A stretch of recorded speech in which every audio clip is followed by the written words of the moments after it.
El fundamento de la fe. Y este es su mandamiento, que creamos en el nombre de su Hijo Jesucristo. 1 Juan 3:23. La antigua ley brilla en terrible gloria con sus 10 mandamientos. Hay algunos que aman tanto esa ley que no pueden dejar pasar un domingo sin escuchar su lectura, que acompañan con la deplorable petición: Señor, ten misericordia de nosotros e inclina nuestros corazones a cumplir esta ley. Es más, algunos son tan necios como para entrar en un pacto a nombre de sus hijos, estableciendo que ellos guardarán todos los santos mandamientos de Dios y caminarán en ellos todos los días de su vida. Llevan así muy pronto un yugo que ni ellos ni sus padres pueden llevar, y gimiendo diariamente bajo su terrible peso, se esfuerzan por alcanzar la justicia donde no puede ser encontrada nunca.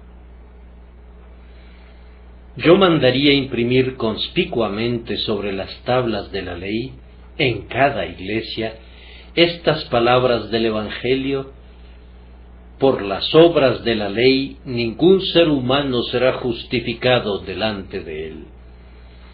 El verdadero creyente ha aprendido a apartar la mirada de las ordenanzas letales de la antigua ley. Entiende que todos los que dependen de las obras de la ley están bajo maldición, pues escrito está: maldito todo aquel que no permaneciere en todas las cosas escritas en el libro de la ley para hacerlas. Por tanto, se aparta con aversión de toda confianza en su propia obediencia a los 10 mandamientos, y se aferra con gozo a la esperanza puesta delante de él. En el solitario mandamiento que está contenido en mi texto, este es su mandamiento, que creamos en el nombre de su Hijo Jesucristo. Cantamos, y por cierto lo hacemos correctamente: alma mía, no intentes más recibir de la ley tu vida y tu consuelo, pues de la ley viene la muerte y no la vida, la desdicha y no el consuelo. Generar convicción y condenar es todo lo que la ley puede hacer. Oh, ¿cuándo será que aprenderán todos los profesantes, y especialmente todos los ministros profesos de Cristo, la diferencia que hay entre la ley y el Evangelio? La mayoría de ellos hace una mezcolanza y le sirve pociones letales a la gente que a menudo contienen una sola onza de Evangelio por cada libra de ley, cuando un solo grano de la ley basta para arruinarlo todo. Tiene que ser el Evangelio y únicamente el Evangelio. Si por gracia, ya no es por obras; de otra manera la gracia ya no es gracia. Y si por obras, ya no es gracia; de otra manera la obra ya no es obra. Entonces, el cristiano, poniendo su atención en el mandamiento del Evangelio, está muy ansioso por saber, primero, cuál es el contenido de la fe prevista aquí, y, en segundo lugar, cuál es el fundamento del pecador para creer así en Cristo, y no dejará de considerar el mandato del Evangelio. Primero, entonces, ¿cuál es el contenido de la fe, o qué es lo que una persona tiene que creer para alcanzar la vida eterna? ¿Acaso se trata del credo de Atanasio? Es cierto que si un hombre no cree total e íntegramente en esa confesión, ¿perecerá eternamente de manera irremisible? Dejaremos que lo decidan los expertos en asuntos de fanatismo. ¿Se trata de alguna forma particular de doctrina? ¿Es el esquema calvinista o el arminiano? Por nuestra parte, estamos muy contentos con nuestro texto, creer en su Hijo Jesucristo. La fe que salva el alma consiste en creer en una persona, confiar en Jesús para recibir la vida eterna. Hablando más en general de las cosas que hay que creer para recibir la justificación por la fe, todas ellas se relacionan con la persona y la obra de nuestro Señor Jesucristo. Tenemos que creer que Él es el Hijo de Dios, así lo expresa el texto, su Hijo.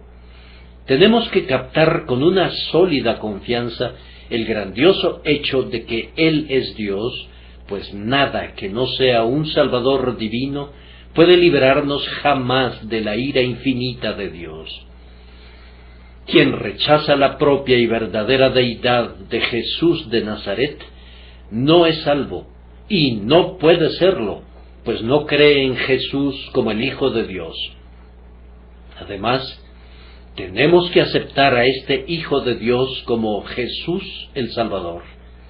Tenemos que creer que Jesucristo, el Hijo de Dios, se hizo hombre llevado por un infinito amor por el hombre para salvar a su pueblo de sus pecados, de acuerdo a esta palabra digna.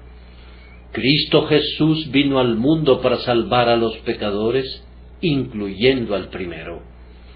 Hemos de considerar a Jesús como Cristo, el ungido del Padre, enviado a este mundo en una misión de salvación, no para que los pecadores puedan salvarse a sí mismos, sino para que Él, siendo grande para salvar, lleve a muchos hijos a la gloria.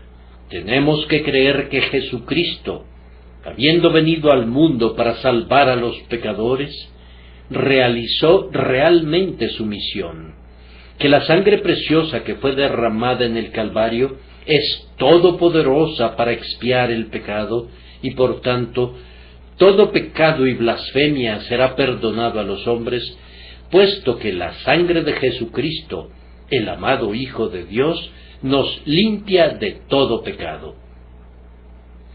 Tenemos que aceptar de corazón la grandiosa doctrina de la expiación, que declara que Jesús ocupó el sitio, el lugar y la condición de los pecadores, y que soportó por ellos el terror de la maldición de la ley, hasta que la justicia quedó satisfecha y no pudo exigir nada más. Además, debemos regocijarnos porque así como por su muerte Cristo Jesús quitó para siempre el pecado de su pueblo, así también por su vida da a quienes confían en Él una perfecta justicia en la que a pesar de sus pecados son aceptos en el amado. También se nos enseña que si confiamos de corazón nuestra alma a Cristo, nuestros pecados son perdonados por medio de su sangre y su justicia nos es imputada. Sin embargo, el simple conocimiento de estos hechos no nos salvará, a menos que confiemos nuestras almas en manos del Redentor de manera real y verdadera. La fe debe actuar así. Yo creo que Jesús vino para salvar a los pecadores y por tanto, aunque sea un pecador, yo me confío a Él. Yo sé que su justicia justifica a los impíos, por tanto, si bien soy un impío, yo confío en Él para que sea mi justicia. Yo sé que en el cielo su sangre preciosa persuade a Dios en favor de quienes vienen a Él. Y como yo vengo a Él, por la fe, yo sé que soy beneficiario de su perpetua intercesión. Bien, me he detenido en el pensamiento de creer en Jesucristo, el Hijo de Dios. Hermanos, no quisiera oscurecer el consejo con palabras sin sabiduría. La sencilla palabra, confiar, explica de manera sumamente clara qué es creer. Creer es parcialmente la operación intelectual de recibir las verdades divinas, pero su esencia radica en confiar en esas verdades. Yo creo que aunque no puedo nadar, aquel madero formidable me sostendrá en la corriente, lo sujeto y me salvo. Aferrarse es la fe. Un amigo generoso me promete que si yo recurro a su banquero, él suplirá todas mis necesidades. Yo confío gozosamente en él, y siempre que tengo una necesidad, voy al banco y recibo dinero. Mi fe consiste en ir al banco. Entonces, la fe es aceptar la grandiosa promesa de Dios contenida en la persona de su Hijo. Es tomar la palabra de Dios y confiar que Jesucristo es mi salvación, si bien yo soy totalmente indigno de su consideración. Pecador, si recibes a Cristo para que sea tu Salvador en este día, entonces tú eres justificado. Aunque seas el más grande blasfemo y perseguidor fuera del infierno, si te atreves a confiarle tu salvación a Cristo, tu fe te salva. Aunque tu vida entera hubiera llegado a ser lo más negra y sucia y diabólica en que hubieras podido convertirla, con todo, si honras a Dios creyendo que Cristo es capaz de perdonar a un desventurado como tú, y confías ahora en la sangre preciosa de Jesús, tú eres salvado de la ira divina. El fundamento para creer es el punto sobre el cual voy a invertir mi tiempo y mi fuerza en esta mañana. Según mi texto, el fundamento para la fe de un hombre es el mandamiento de Dios. Este es el mandamiento: que crean en su Hijo Jesucristo. La justicia propia encontrará siempre un alojamiento en algún lugar u otro. Hermanos míos, saquémosla del terreno de nuestra confianza. El pecador debe ver que no puede confiar en sus buenas obras. Entonces, como las zorras han de tener madrigueras, esta justicia propia encontrará un refugio para ella en el fundamento de nuestra fe en Cristo. Razona así: tú no eres salvo por lo que haces, sino por lo que Cristo hizo. Pero entonces no tienes ningún derecho a confiar en Cristo, a menos que haya algo bueno en ti que te dé derecho a confiar en Él. Ahora, yo me opongo a este razonamiento legal. Yo creo que ese razonamiento contiene en sí la esencia de la justicia propia papal. El fundamento para que un pecador confíe en Cristo no está en él mismo en ningún sentido o de ninguna manera, sino en el hecho de que se le ordena creer en Jesucristo en el acto. En tiempos de los puritanos, algunos de los predicadores, de quienes no soy digno de desatar la correa de su calzado, erraron mucho en este tema. No solo me refiero a Lane y a Baxter, que son mucho mejores predicadores de la ley que del Evangelio, sino que incluyo a hombres mucho más ortodoxos en la fe que ellos, tales como Rogers de Dedham, Shepard, el autor de El Creyente Ortodoxo, y especialmente al americano Thomas Hooker, que escribió un libro sobre los requisitos para venir a Cristo. Estos excelentes varones tenían un temor de predicar el Evangelio a cualquiera excepto quienes describían como pecadores sensibles, y por consiguiente mantenían a cientos de sus oyentes asentados en tinieblas cuando se hubieran podido gozar en la luz. Predicaban arrepentimiento y odio del pecado como respaldo del pecador para tener confianza en Cristo. Según ellos, un pecador podía razonar así: yo poseo tal y tal grado de sensibilidad para el pecado, por tanto, tengo el derecho de confiar en Cristo. Pues bien, yo me aventuro a afirmar que tal razonamiento está sazonado de un error fatal. Quien quiera que predique de esta manera, pudiera predicar mucho del Evangelio, pero todavía tiene que aprender el Evangelio de la gracia inmerecida de Dios en su totalidad. En nuestra propia época, ciertos predicadores nos aseguran que un hombre tiene que ser regenerado antes de que podamos pedirle que crea en Jesucristo. En su opinión, cierto grado de una obra de la gracia en el corazón es la única base para creer. Esto también es falso. Suprime el evangelio para pecadores y nos ofrece un evangelio para santos. Es todo menos un ministerio de gracia inmerecida. Otros dicen que el fundamento para que un pecador crea en Cristo es su elección. Ahora, como no hay ninguna posibilidad de que alguien conozca su elección mientras no haya creído, esto sería predicar virtualmente que nadie tiene un fundamento conocido para creer. Si no hay ninguna posibilidad de que yo conozca mi elección antes de creer, y no obstante el ministro me dice que yo solo puedo creer sobre la base de mi elección, ¿cómo he de creer alguna vez? La elección me trae la fe, y la fe es la evidencia de mi elección, pero decir que mi fe ha de depender de mi conocimiento de mi elección, que yo no puedo alcanzar sin la fe, es decir un egregio sin sentido. Yo expongo esta mañana con gran osadía, porque yo sé y estoy muy persuadido de que lo que digo es la mente del Espíritu, esta doctrina de que la única base exclusiva para que un pecador crea en Jesús se encuentra en el propio Evangelio y en el mandamiento que acompaña a ese Evangelio. Cree en el Señor Jesucristo y serás salvo. Antes que nada voy a tratar con ese asunto negativamente y luego positivamente. Primero, negativamente.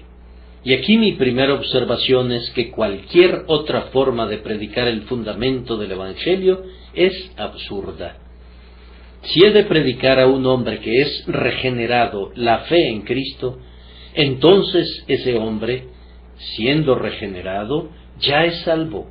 Y es algo innecesario y ridículo que yo le predique a Cristo y que le pida que crea para ser salvo cuando ya ha sido salvado, ya que es regenerado. Pero ustedes me dirán que yo debo predicarles únicamente a los que se arrepienten de sus pecados. Muy bien, pero como el verdadero arrepentimiento del pecado es la obra del Espíritu, cualquier persona que sienta arrepentimiento es salva de manera sumamente cierta, porque el arrepentimiento evangélico no puede existir nunca en un alma no regenerada.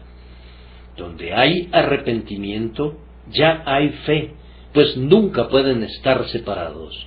Entonces, solo he de predicar la fe a los que la tienen. Eso es absurdo, ciertamente. ¿No equivale esto a esperar hasta que el enfermo sea curado para llevarle la medicina? Esto es predicar a Cristo a los justos y no a los pecadores. No, dirá alguien, pero queremos decir que un hombre tiene que tener algunos buenos deseos respecto a Cristo antes de que tenga algún fundamento para creer en Jesús. Amigo, ¿no sabes que todos los buenos deseos contienen algún grado de santidad? Pero si un pecador tiene algún grado de verdadera santidad en él, eso tiene que ser el resultado de la obra del Espíritu, pues la verdadera santidad no existe nunca en la mente carnal. Por tanto, ese hombre ya es regenerado y por tanto es salvo. Hemos de ir corriendo de arriba para abajo por el mundo, proclamando vida a los vivos, arrojando pan a los que ya han sido alimentados, y levantando en alto a Cristo sobre el asta del Evangelio para los que ya han sido sanados. Hermanos míos, ¿dónde está nuestro incentivo para trabajar en donde nuestros esfuerzos son tan poco necesarios? Si yo he de predicar a Cristo a los que no tienen nada bueno, a los que no tienen nada en ellos que los califique para recibir la misericordia, entonces siento que tengo un evangelio tan divino que lo proclamaría con mi último aliento, clamando en voz alta que Jesús vino al mundo para salvar a los pecadores como pecadores, no como pecadores penitentes o como pecadores que han despertado, sino a los pecadores como pecadores, pecadores de los que yo soy el primero. En segundo lugar, decirle al pecador que él debe creer en Cristo debido a algún fundamento en él mismo es legal. Me atrevo a decirlo, legal, aunque este método es adoptado generalmente por la elevada escuela de calvinistas. En esto están equivocados, no son calvinistas y son legalistas. Es extraño que aquellos que son tan valerosos defensores de la gracia inmerecida hagan causa común con los baxterianos y los pelagianos. Yo declaro que es legal por esta razón. Si yo creo en Jesucristo porque siento un genuino arrepentimiento del pecado, tengo un fundamento para mi fe. ¿No perciben que la primera y verdadera base de mi confianza es el hecho de que me he arrepentido del pecado? Si yo creo en Jesús porque tengo convicciones y un espíritu de oración, entonces el primer hecho y el más importante no es Cristo, evidentemente, sino mi posesión del arrepentimiento, de la convicción y de la oración, de manera que realmente mi esperanza gira sobre el hecho de que me he arrepentido. Y si esto no es legal, no sé qué pudiera serlo. Voy a bajar de nivel. Mis oponentes dirán, el pecador tiene que tener una conciencia despierta antes de que tenga un fundamento para creer en Cristo. Bien, entonces, si yo confío que Cristo me salva porque tengo una conciencia despierta, lo repito, la parte más importante de toda la transacción es la alarma de mi conciencia y mi confianza real se basa en eso. Si yo confío en Cristo porque siento esto y lo otro, entonces me estoy apoyando en mis sentimientos y no en Cristo únicamente, y esto ciertamente es legalismo. Es más, aun si unos anhelos de Cristo han de ser mi fundamento para creer, si yo he de creer en Jesús no porque Él me lo ordena, sino porque siento algunos anhelos de Él, tú percibirás que es obvio que la fuente más importante de mi consuelo son mis propios deseos, de manera que siempre estaremos mirando a nuestro interior. ¿Realmente deseo? Si lo hago, entonces Cristo puede salvarme. Si no lo hago, entonces no puede. Y así mi deseo anula a Cristo y su gracia. Fuera con esa legalidad, fuera de la tierra con ella. Además, cualquier otra manera de predicar que no sea la de indicarle al pecador que crea porque Dios le ordena que crea, es una manera jactanciosa de fe. Pues si mi fundamento para confiar en Jesús se basara en mi experiencia, en mis aversiones al pecado o en mis anhelos por Cristo, entonces todas esas buenas cosas mías son un legítimo fundamento de jactancia, porque si bien Cristo puede salvarme, esas cosas fueron el traje de bodas que me hicieron idóneo para venir a Cristo. Si esas cosas fueran prerequisitos y condiciones, entonces el hombre que las posee puede decir verdadera y justamente, Cristo me salvó, pero yo cumplí primero con los prerequisitos y las condiciones, y por tanto, esas cosas han de compartir la alabanza. Vean, hermanos míos, aquellos que tienen una fe que se basa en su propia experiencia, ¿qué son como regla? Obsérvenlos y percibirán mucha amargura crítica en ellos que los induce a poner su propia experiencia como la norma de santidad, cosa que con certeza nos puede hacer sospechar si realmente fueron humillados de una manera evangélica como para ver que sus mejores sentimientos propios y los mejores arrepentimientos y las mejores experiencias en sí mismas son ni más ni menos que trapos de inmundicia a los ojos de Dios. Mis queridos hermanos, cuando le decimos a un pecador que por sucio e inmundo que sea, sin ninguna preparación o requisito, ha de tomar a Jesucristo para que sea su todo en todo, encontrando en Él todo lo que pudiera necesitar jamás. Cuando nos atrevemos a indicarle al carcelero en el momento que acaba de despertar sobresaltado del sueño, cree en Jesús, no dejamos ningún espacio para la glorificación del yo. Todo tiene que ser por gracia. Cuando nos encontramos con el hombre cojo puesto a las puertas del templo, no le pedimos que fortalezca sus propias piernas o que sienta vida en ellas, sino que le ordenamos, en el nombre de Jesús, que se levante. Ciertamente, cuando Dios el Espíritu respalda la palabra, toda jactancia está excluida. Hay muy poca diferencia respecto a si confío en mi experiencia o en mis buenas obras, pues cualquiera de esas dos confianzas conducirán a la jactancia, puesto que ambas son legalistas. La ley y la jactancia son hermanas gemelas, pero la gracia inmerecida y la gratitud siempre van juntas. Cualquier otro fundamento para creer en Jesús, que no sea el que es presentado en el Evangelio, es mutable. Vean, hermanos, si mi fundamento para creer en Cristo estriba en mis derretimientos de corazón y en mis experiencias, entonces, si hoy tengo un corazón derretido y puedo derramar mi alma delante del Señor, tengo un fundamento para creer en Cristo. Pero mañana, ¿quién no sabe esto? Mañana mi corazón pudiera estar tan duro como una piedra, de manera que no pueda sentir ni orar. Entonces, de acuerdo a la teoría de la elegibilidad, no tengo ningún derecho a confiar en Cristo y me he quedado sin mi fundamento.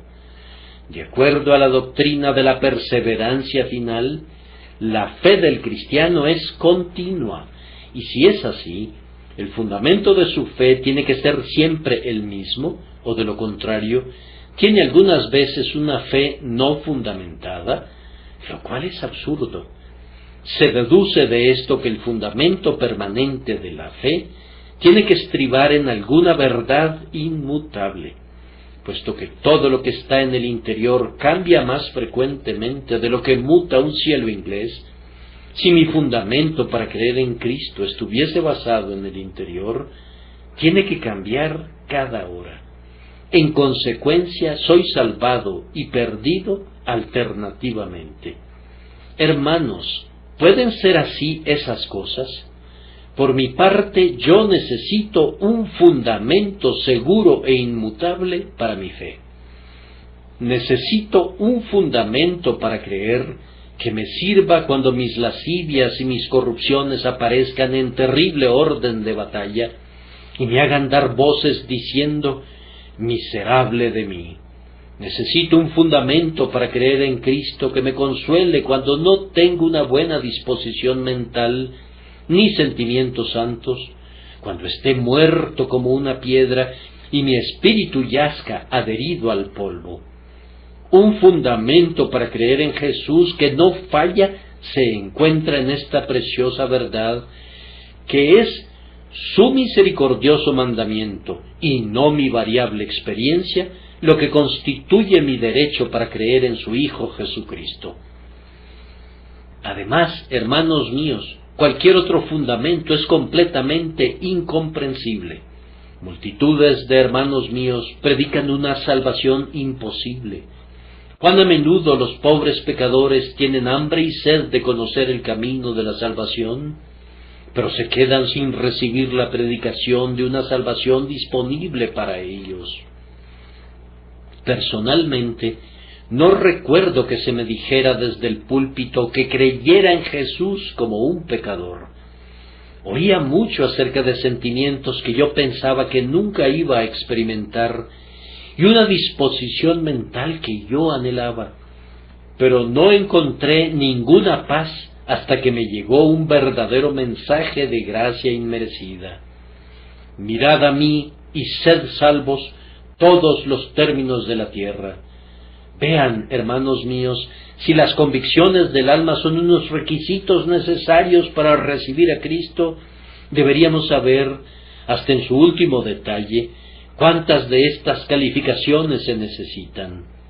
Si le dices a un pobre pecador que hay un cierto número de humillaciones y de temblores y de convicciones y de escrutamientos de corazón que debe sentir para que tenga una base para venir a Cristo, yo exijo a todos los que predican un evangelio legal que den una clara información respecto a la manera y al grado exacto de preparación requeridos. Hermanos, ustedes verán que cuando esos caballeros son arrinconados, no se ponen de acuerdo, sino que cada cual da una norma diferente de acuerdo a su propio juicio. Uno dirá que el pecador tiene que cumplir meses de trabajo legal, otro que sólo necesita buenos deseos, y algunos exigirán que posea las gracias del Espíritu, tales como humildad, tristeza que es según Dios, y amor a la santidad. No recibirás ninguna clara respuesta de ellos. Si el fundamento del pecador para venir se encuentra en el Evangelio mismo, el asunto es claro y sencillo. Pero qué plan tan tortuoso es ese compuesto de ley y de Evangelio contra el cual contiendo. Y permítanme preguntarles, hermanos míos, si un Evangelio incomprensible serviría para un moribundo. Helo ahí, sumido en las agonías de la muerte. Me dice que no tiene ningún pensamiento o sentimiento buenos, y me pregunta qué debe hacer para ser salvo. Solo hay un paso entre él y la muerte, 5 minutos más, y el alma de ese hombre pudiera estar en el infierno. ¿Qué habré de decirle? ¿Habré de pasar 1 hora explicándole la preparación requerida antes de que pueda venir a Cristo? Hermanos, no me atrevería, pero yo le diría, cree, hermano, aunque sea la hora 1/10, confía tu alma a Jesús y serás salvo. Es el mismo evangelio para un vivo que para un moribundo. El ladrón en la cruz pudiera haber tenido alguna experiencia, pero no encuentro que la argumentara. Vuelve sus ojos a Cristo diciendo, Señor, acuérdate de mí. Cuán pronta es su respuesta, hoy estarás conmigo en el paraíso. Él pudiera haber tenido anhelantes deseos y pudiera haber tenido convicciones profundas, pero yo estoy muy seguro de que no dijo, Señor, yo no me atrevo a pedirte que te acuerdes de mí, porque no siento que me haya arrepentido lo suficiente. No me atrevo a confiar en ti, porque no he sido bamboleado sobre la boca del infierno. No, no, no. Miró a Jesús tal como estaba, y Jesús respondió a su oración creyente. Lo mismo ha de ser con ustedes, hermanos míos, pues cualquier otro plan que no sea que el pecador venga a Cristo como un pecador y confíe en Jesús tal como está, es completamente incomprensible, o si ha de explicarse, requeriría de 1 día o 2 para poder hacerlo. Y ese no puede ser el evangelio que los apóstoles predicaban a los moribundos. Además, yo creo que la predicación basada en alarmas de conciencia y en el arrepentimiento como requisitos para venir a Cristo es inaceptable para el pecador que ha despertado. Voy a presentarles a uno, tal como lo hace John Saltmarsh en su libro La sangre de Cristo fluye libremente para el primero de los pecadores. He aquí a un pobre hermano que no se atreve a creer en Jesús. Voy a suponer que él ha asistido a un ministerio donde la predicación ha sido, si han sentido esto, si han sentido lo otro, entonces pueden creer. Cuando acudiste atribulado a tu ministro, ¿qué te dijo? Me preguntó si yo sentía mi necesidad de Cristo, y yo le respondí que no lo creía, al menos que no sentía lo suficiente mi necesidad.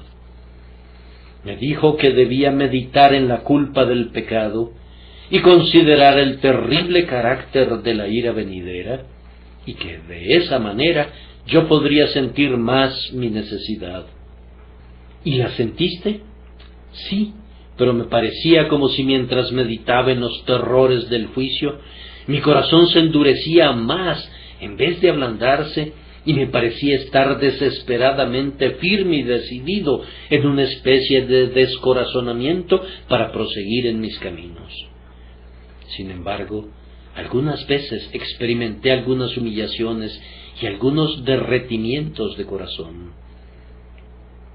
¿Qué te dijo tu ministro que hicieras para obtener consuelo entonces? Dijo que debía orar mucho. ¿Oraste? Le respondí que no podía orar, que yo era un pecador tal que no servía de nada esperar la respuesta de que podía. ¿Qué dijo entonces?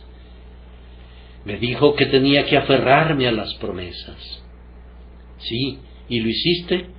No, le dije que no podía aferrarme a las promesas, que no podía ver que estuvieran dirigidas a mí, pues yo no era la clase de persona que contemplaban, y que sólo podía encontrar amenazas en la palabra de Dios para gente como yo. ¿Qué dijo entonces? Me dijo que fuera diligente en el uso de los medios y que asistiera a su ministerio. ¿Qué dijiste a eso? Le dije que yo era diligente, pero que lo que yo necesitaba no eran medios, necesitaba que mis pecados fueran perdonados y absueltos. ¿Qué dijo él entonces? Pues bien, me dijo que debía perseverar y esperar pacientemente al Señor.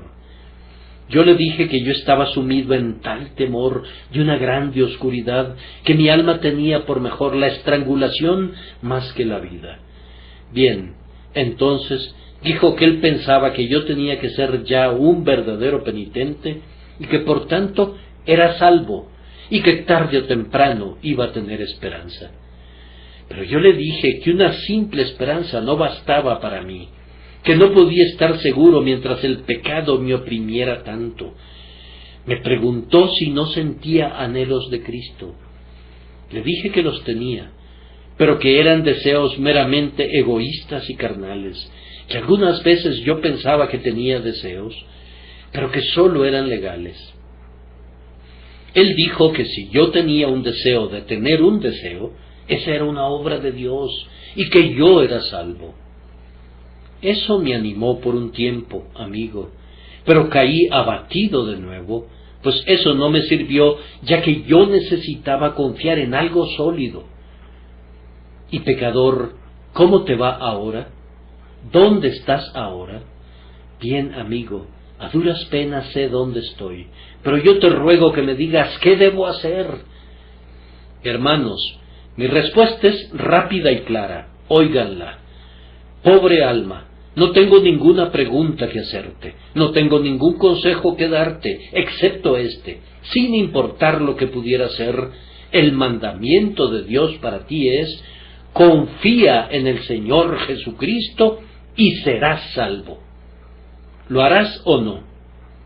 Si él rechazara eso, tendría que dejarlo, no tendría nada más que decirle.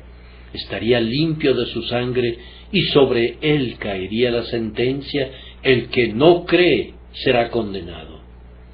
Pero ustedes encontrarán en 99 casos de 100 que cuando comienzan a hablarle al pecador no acerca de sus arrepentimientos y de sus deseos, sino acerca de Cristo, y le dicen que no tiene que temer a la ley, pues Cristo la ha satisfecho, que no tiene que temer a un Dios airado, pues Dios no está airado con los creyentes. Cuando le dices que toda manera de iniquidad fue arrojada en el mar rojo de la sangre de Jesús, y que igual que los egipcios se ahogó allí para siempre, cuando le dices que sin importar cuán vil y perverso pudiera haber sido, Cristo puede también salvar perpetuamente a los que por él se acercan a Dios, y le dices que tiene un derecho a venir, sea quien sea, o sea lo que sea, porque Dios le indica que venga, comprobarás que la idoneidad de tal evangelio para el caso del pecador demuestra ser un dulce incentivo en la mano del Espíritu Santo para conducir a un pecador a asirse de Jesucristo. Oh, hermanos míos, me avergüenzo de mí mismo cuando pienso en la manera en que he hablado algunas veces a algunos pecadores despiertos. Estoy persuadido de que el único verdadero remedio para un corazón quebrantado es la sangre sumamente preciosa de Jesucristo. Algunos cirujanos mantienen una herida abierta demasiado tiempo. Siguen cortando y cortando y cortando hasta que quitan tanta carne sana como carne orgullosa.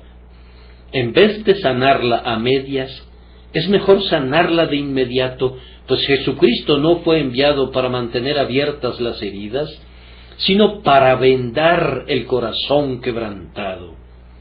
A ustedes, entonces, pecadores de todo tipo y matiz, negros pecadores de corazón empedernido, insensibles, impenitentes, a ustedes incluso es enviado el Evangelio, pues Jesucristo vino al mundo para salvar a los pecadores, aun al primero de ellos.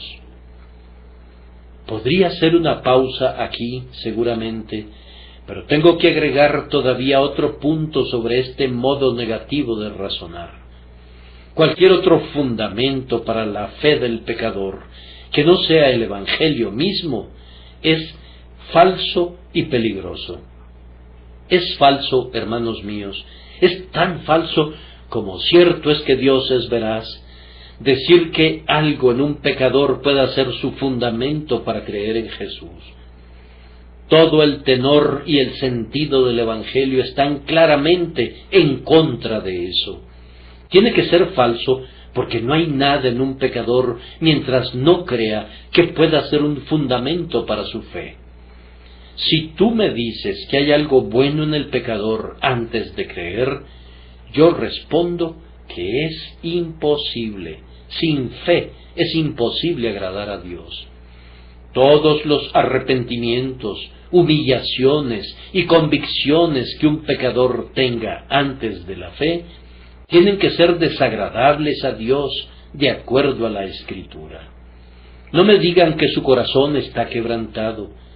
Si sólo está quebrantado por medios carnales y confía en su quebrantamiento, necesita ser quebrantado de nuevo.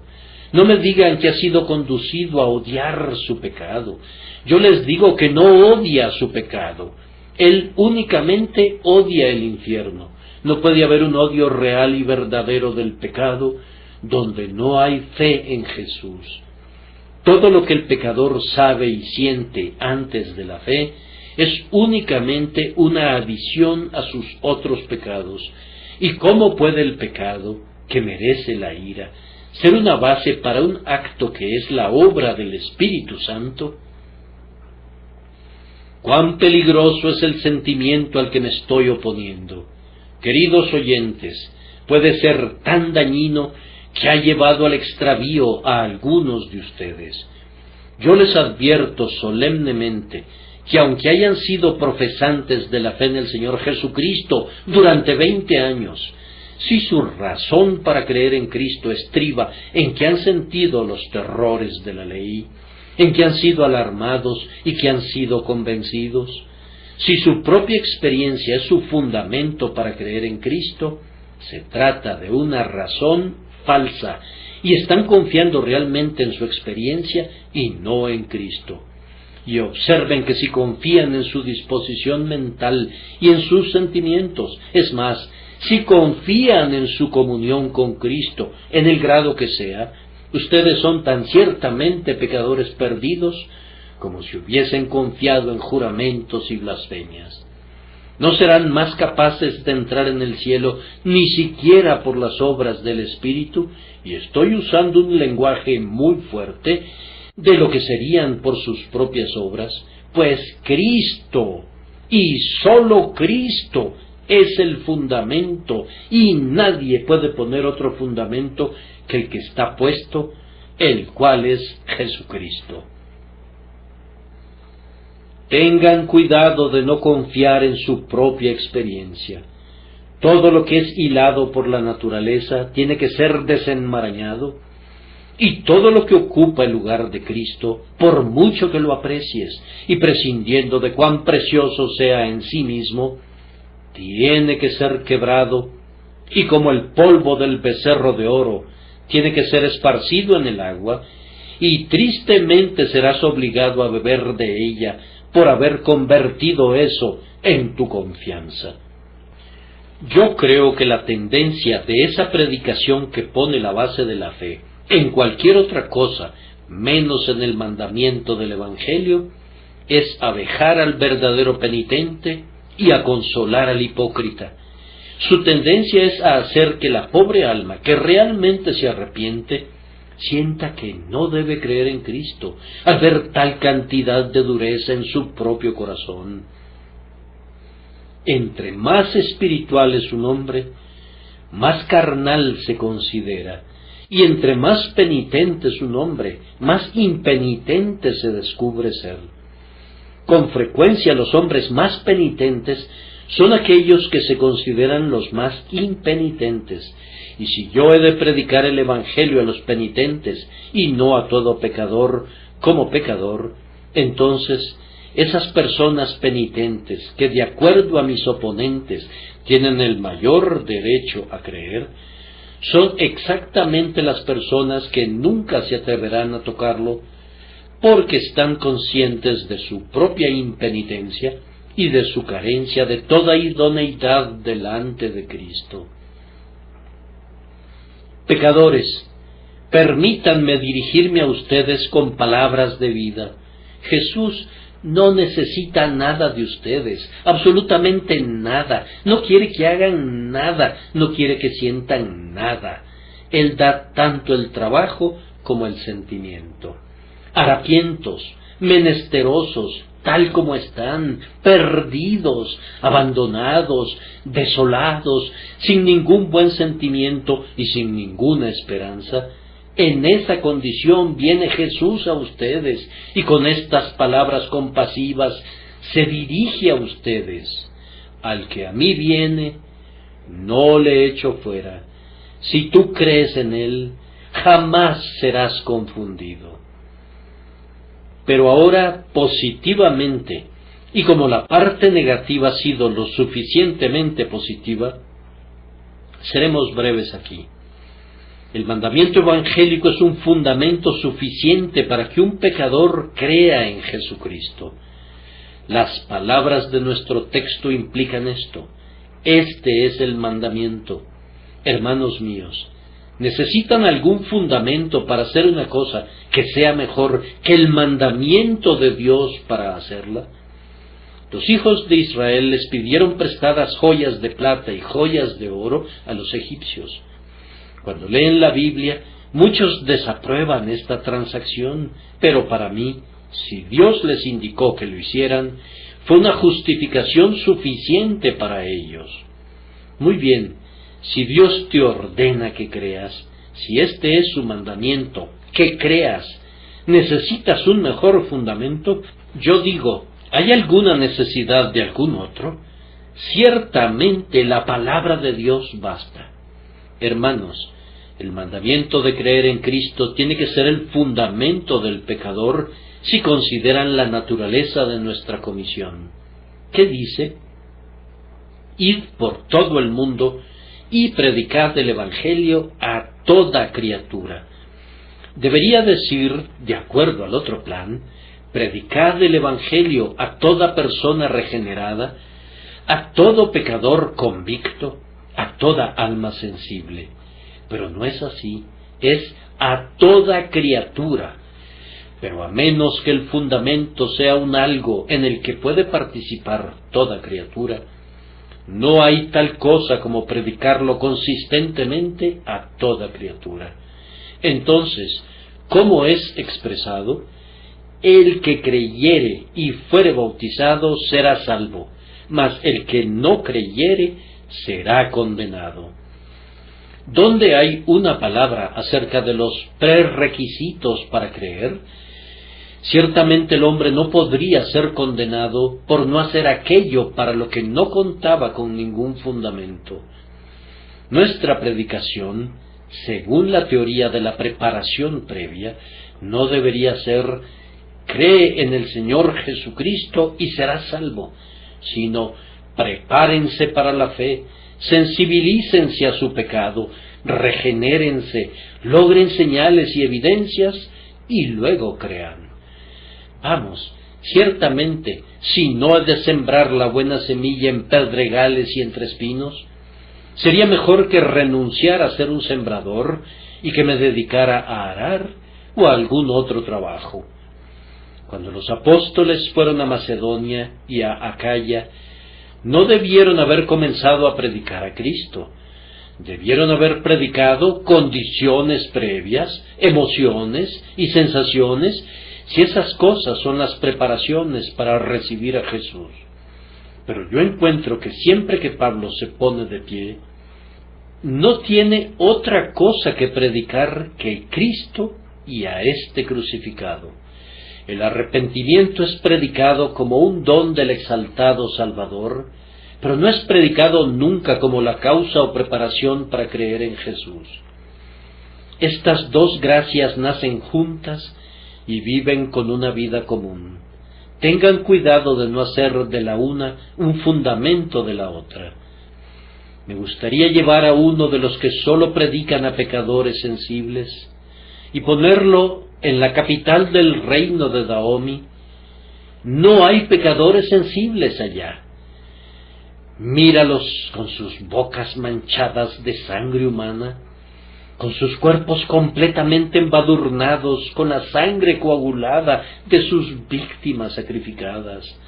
¿Cómo encontrará el predicador una elegibilidad allí? Yo no sé qué pudiera decir él, pero yo sé cuál sería mi mensaje. Mi palabra iría en este sentido: varones hermanos, Dios, que hizo los cielos y la tierra, envió a su Hijo Jesucristo al mundo para sufrir por nuestros pecados, y todo aquel que cree en Él no perecerá, sino que tendrá vida eterna. Si Cristo crucificado no conmoviera el reino de Dahomey, ese sería su primer fracaso.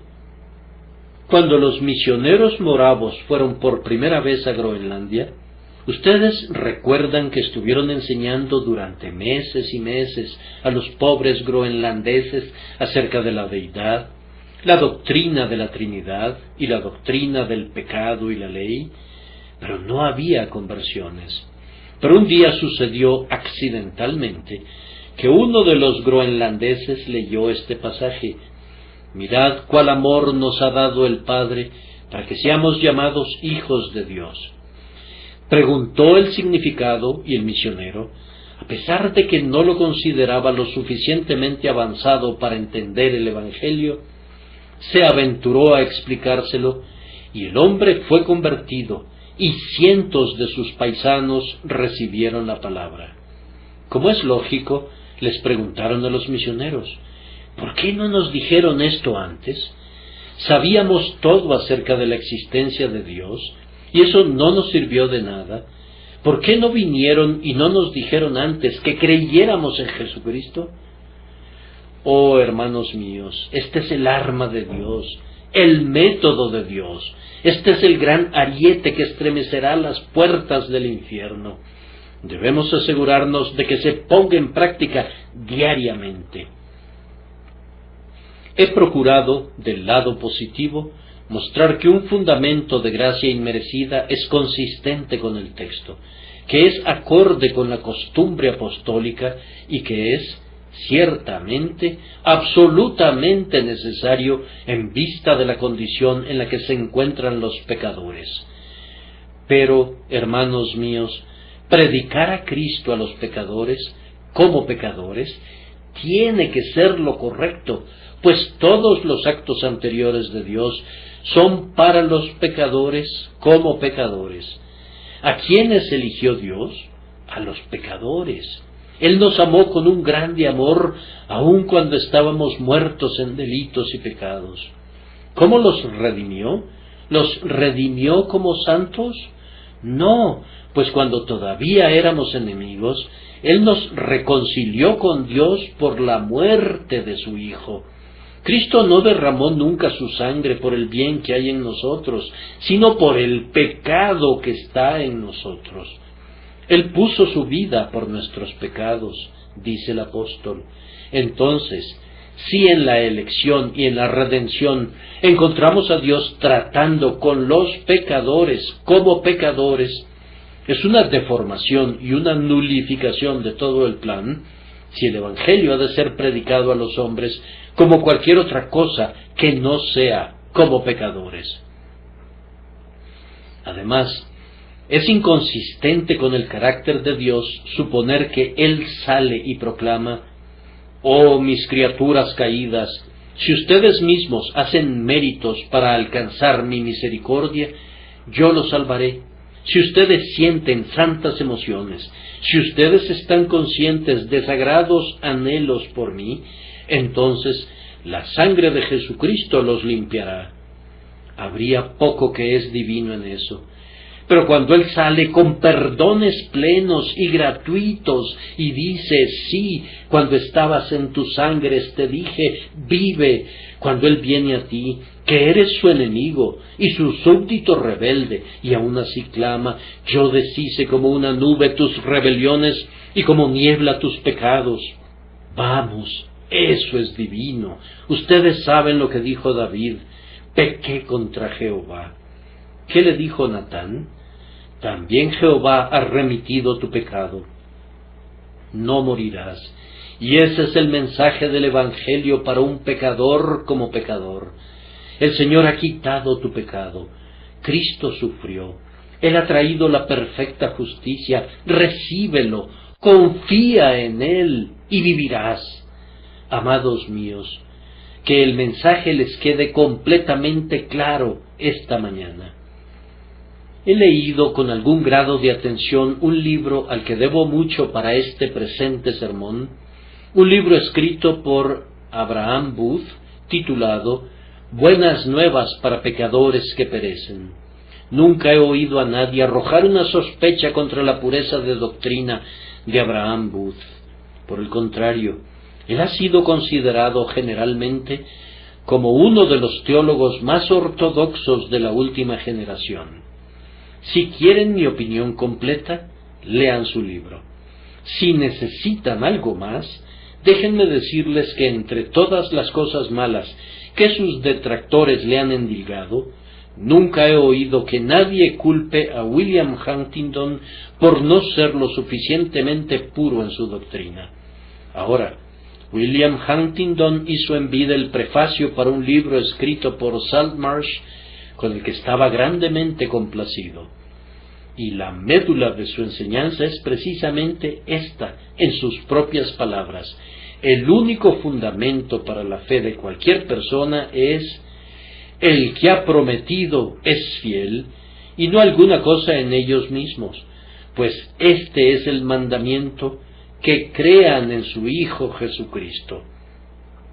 Ahora, si el propio William Huntington publicó un libro como ese, yo me pregunto cómo los seguidores de William Huntington o de Abraham Booth, como hombres que se autodenominan teólogos calvinistas y acérrimos calvinistas, pueden abogar por lo que no es la gracia inmerecida, sino por un sistema legal y desprovisto de gracia, consistente en elegibilidades y en preparaciones.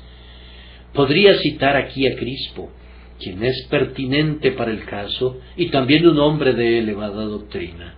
No menciono ni a Booth ni a Huntington como autoridades sobre el tema, ya que tenemos que ir a la ley y al testimonio, pero los menciono para mostrar que los varones que sostienen sólidos puntos de vista sobre la elección y la predestinación veían que era consistente predicar el Evangelio a los pecadores como pecadores. Es más, sentían que era inconsistente predicar el Evangelio de cualquier otra manera.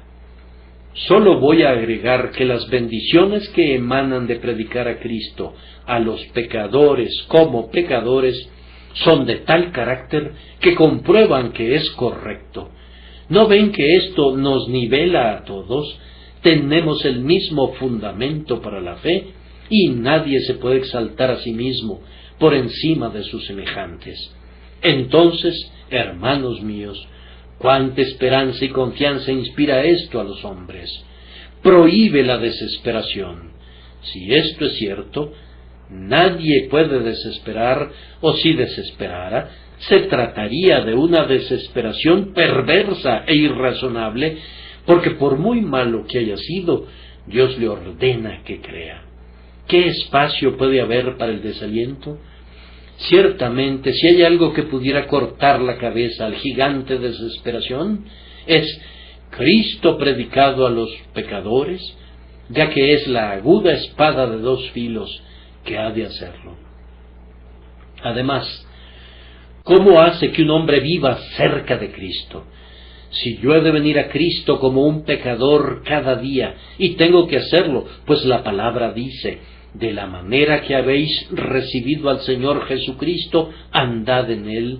Si cada día he de venir a Cristo como un pecador, pues entonces cuán mezquinos se miran todos mis actos, cuán completo desprecio arroja sobre todas mis exquisitas virtudes, mis predicaciones, mis oraciones y todo lo que proviene de mi carne.